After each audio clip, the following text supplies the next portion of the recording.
People, honest question. Let's say you was about to discipline your child because your child got in very bad trouble at school. And let's say while you was in the process getting ready to discipline your child and you pulled out the belt, your child started to cry very bad and they was yelling very bad and all the neighbors heard your child crying. And mind you, you live in some apartments and you have not laid one finger on your child yet. Your child was crying very bad because your child knew he was about to get a whooping. And let's say while your child was screaming and crying, you heard some very loud knocks at the door. Someone was banging on your door. So you went to the door and it was your next door neighbors. They said you cannot put your hands on your child. Now mind you, you have not laid a finger on your child yet. Your child was screaming and crying because you pulled out the belt. So your next door neighbors that was banging on your door then told you that was child abuse. Whatever you was doing to your child, making your child cry, they said it was child abuse and they was going to call the cops. People, a man from Georgia was almost tasered and arrested because he was about to whoop his child for what his child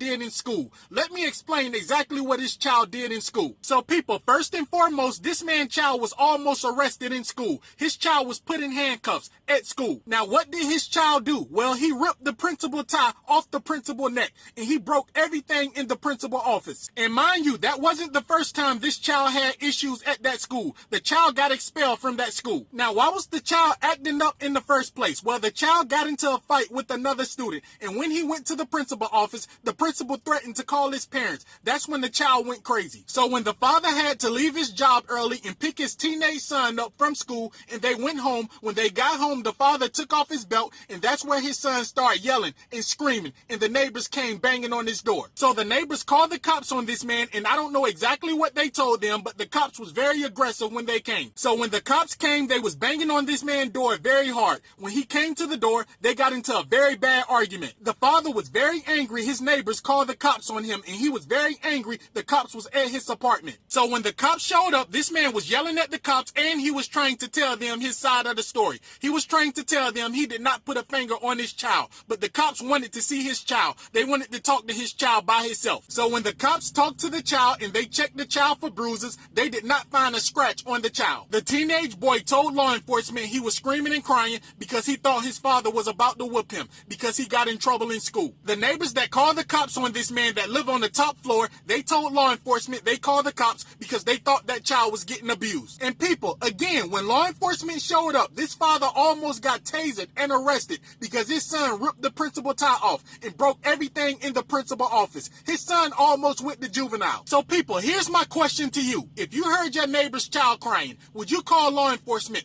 and tell law enforcement that child is being abused? And what would you do if your neighbor started to bang on your door like they was law enforcement telling you you cannot put a finger on that child?